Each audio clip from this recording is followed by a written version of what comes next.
amigos de Comunicación Política, nuevamente estamos con otro video. En esta ocasión tengo el placer de tener a otro profesional que desde el extranjero, vía Skype, se conecta con nosotros, Olivier Urrutia, para tocar un tema que ustedes lo han revisado en la lectura de los think tanks.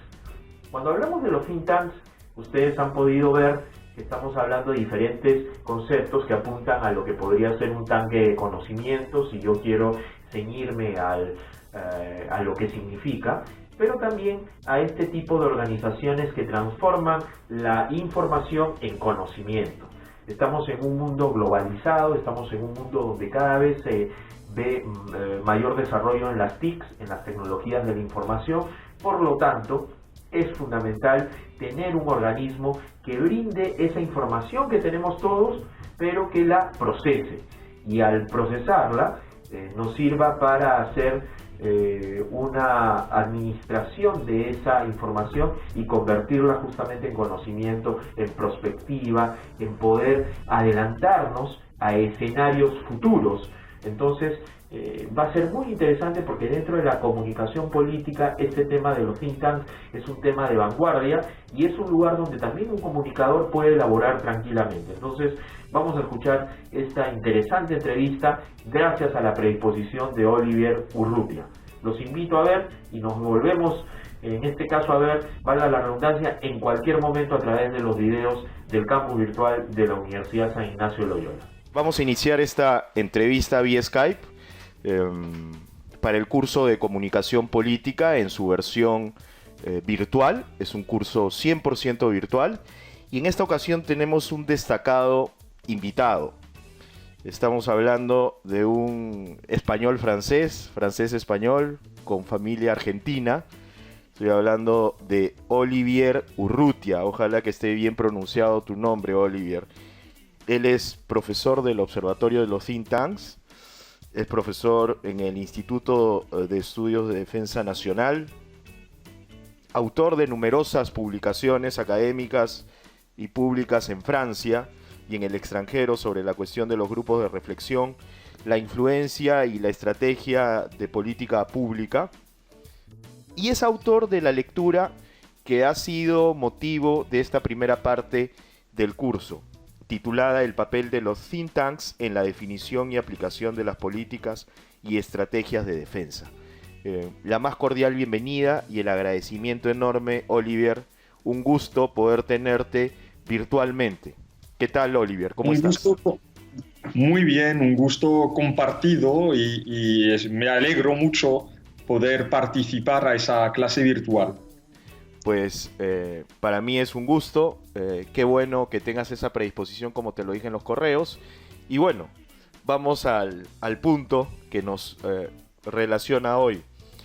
Mi primera pregunta es, ¿cómo definir a los think tanks, ¿no? Según tu artículo, esto resulta un tanto complicado. Sin embargo, en el artículo se puede ver muy bien una serie de definiciones e incluso esta traducción consensuada que tú planteas de laboratorio de ideas, pero me gustaría que los muchachos escuchen básicamente de un experto en este tema. ¿Cómo se define un think tank? Bueno, al ser una expresión, digamos, polisémica, y al ser un objeto movedizo y proteiforme, es muy difícil, es verdad, definir a un think tank, aunque existen varios criterios muy bien identificados que permiten hacerlo. Un think tank, hoy día, lo que llamamos un think tank, es una organización con reconocido jurídico, en general de derecho privado, dedicada a la investigación, producción y difusión de ideas originales en el sentido propias e innovadoras en políticas públicas, organización sin ánimo de lucro, independiente y que autoproclama buscar el interés general. Tengo también que hacer un pequeño matiz, porque no me gusta la traducción consensuada de laboratorios de ideas que se hace en los idiomas latinos, como el francés o el español o el italiano, porque esa traducción no refleja ni la historia del objeto, ni su trayectoria, ni sus fines. Como decía el lingüista Ferdinand de Saussure, el francés, todo elemento propio del idioma, del más ínfima al más significante, tiene una historia.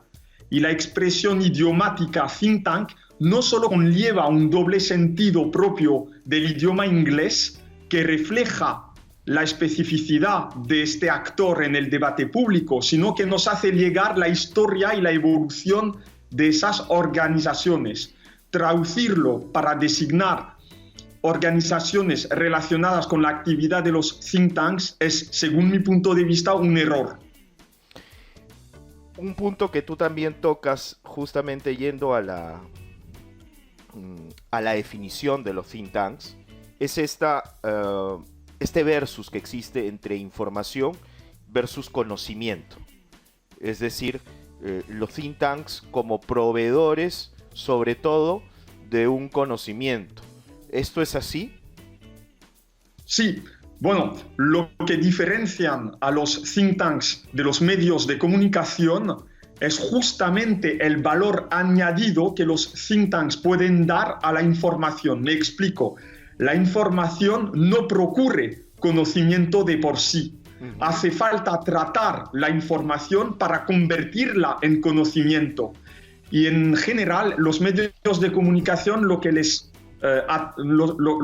atribuimos como función es difundir la información. Y lo que tiene que hacer el think tank es desde la información transformar la información en conocimiento para hacer prospectiva y ayudar a la gestión de las políticas públicas. Ahí está, yo creo que el punto más importante desde mi punto de vista, la prospectiva que puede generar un think tank en un mundo tan cambiante, ¿no? Porque algo que deja señalar tu lectura es que hay una serie de detalles que estimulan la creación de un think tank, y justamente estamos ante un mundo donde la globalización es un punto fundamental y que contribuye a la necesidad de los think tanks, ¿no?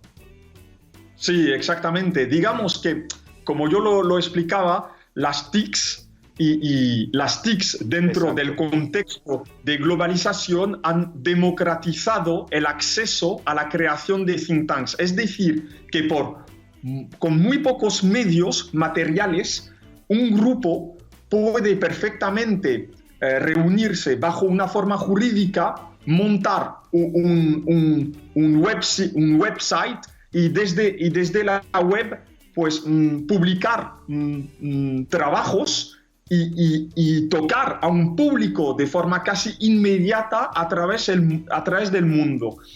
Y los elementos que explican también el crecimiento importante de los think tanks a través del mundo también tiene que ver con la pérdida de vocación programática de los partidos políticos y la vertiente más liberal de los estados contemporáneos menos jacobinos, digamos, y también acompañado esto por la complejidad técnica creciente de las políticas públicas que requieren cada vez más pericia privada. Exacto. Y esos elementos explican el por qué están apareciendo cada vez más think tanks en el mundo. Exacto.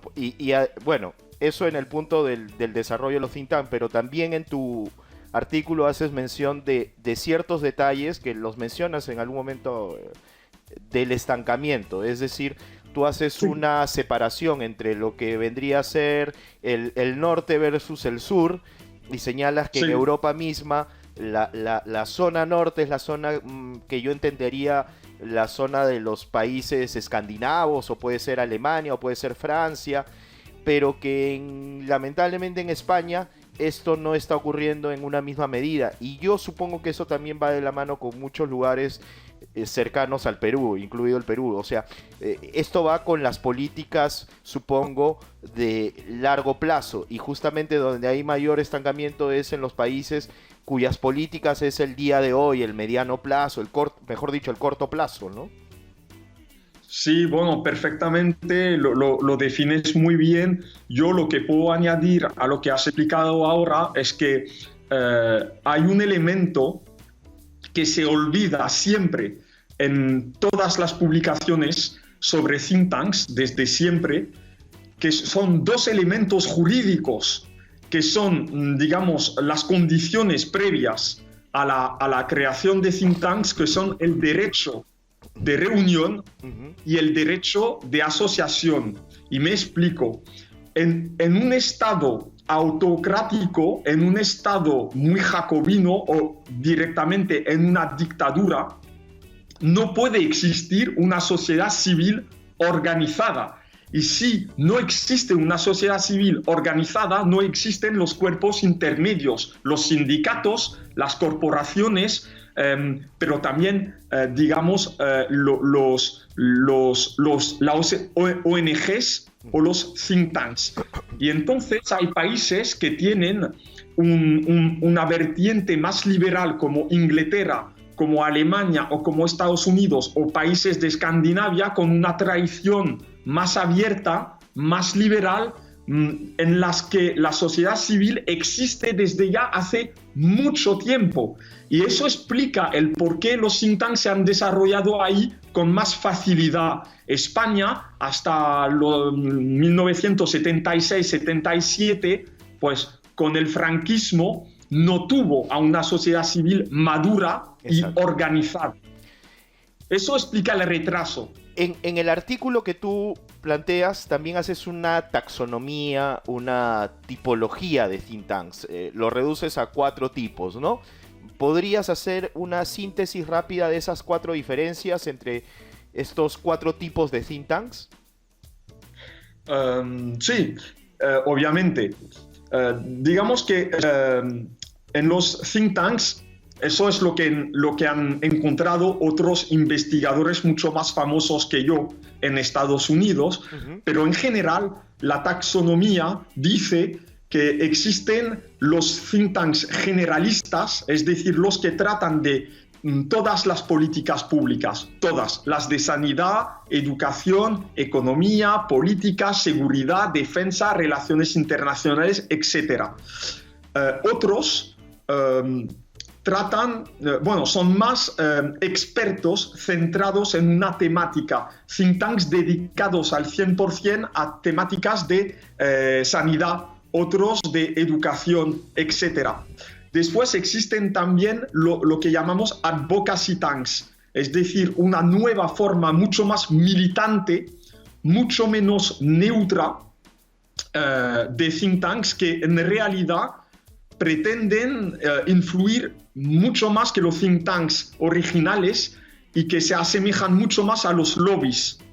Y por último, existen lo que llamamos las universidades sin estudiantes, es decir, think tanks que tienen investigadores permanentes bajo contrato, es decir, que son hay organizaciones que reúnen investigadores de alto nivel de la academia, pero de forma permanente bajo contrato privado para hacer investigación y producir contenidos de políticas públicas.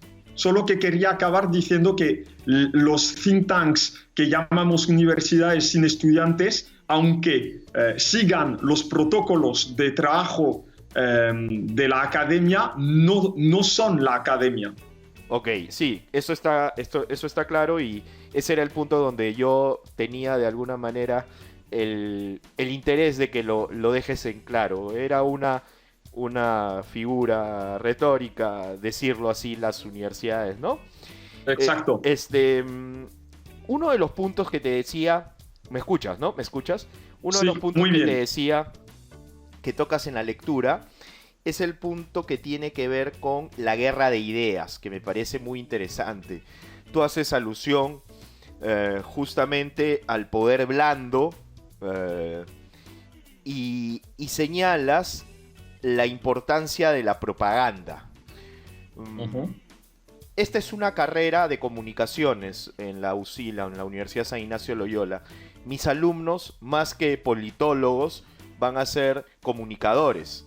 y evidentemente este curso de comunicación política lo que pretende es darle una vista desde la comunicación de lo importante que es esta relación, porque es una relación fundamental entre la política y la comunicación.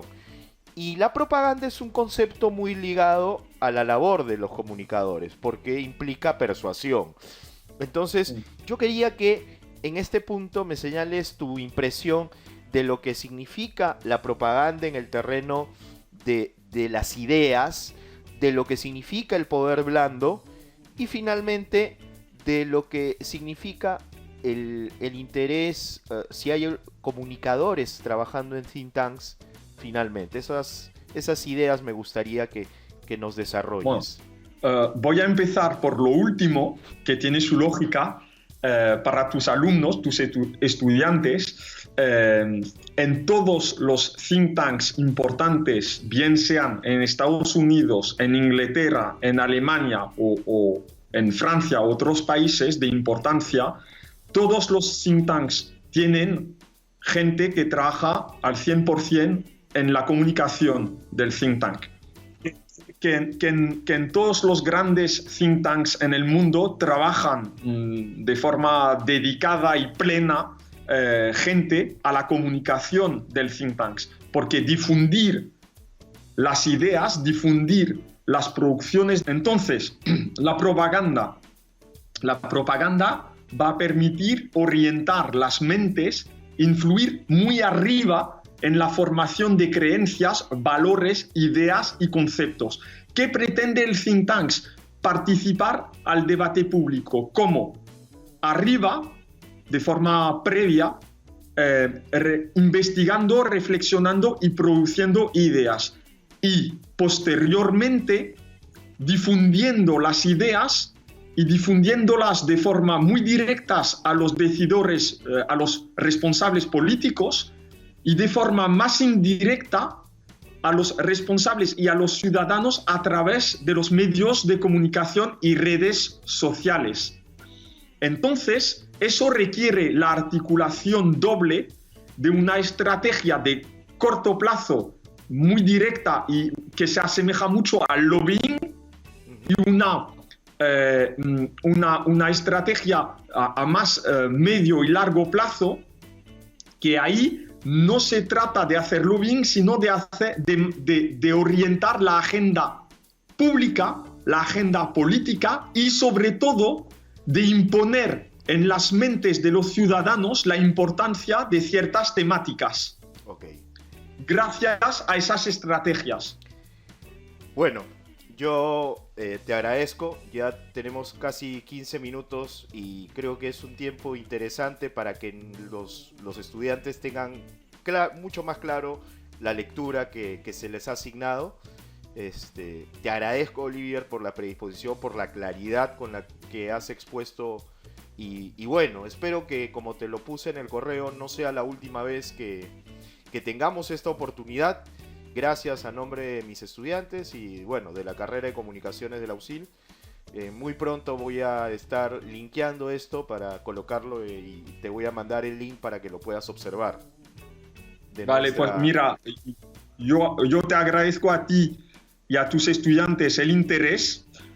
Agradezco a la universidad su interés también y ha sido un honor y un placer poder dirigirme a gente que está en la universidad en Lima, Perú. Exacto. Que me hace especial ilusión hacerlo. Pues gracias, reitero, y estamos en contacto. Un abrazo grande, Olivier, y a la orden como siempre. Hasta luego. Chao, cuídate. Chao. Nos vemos.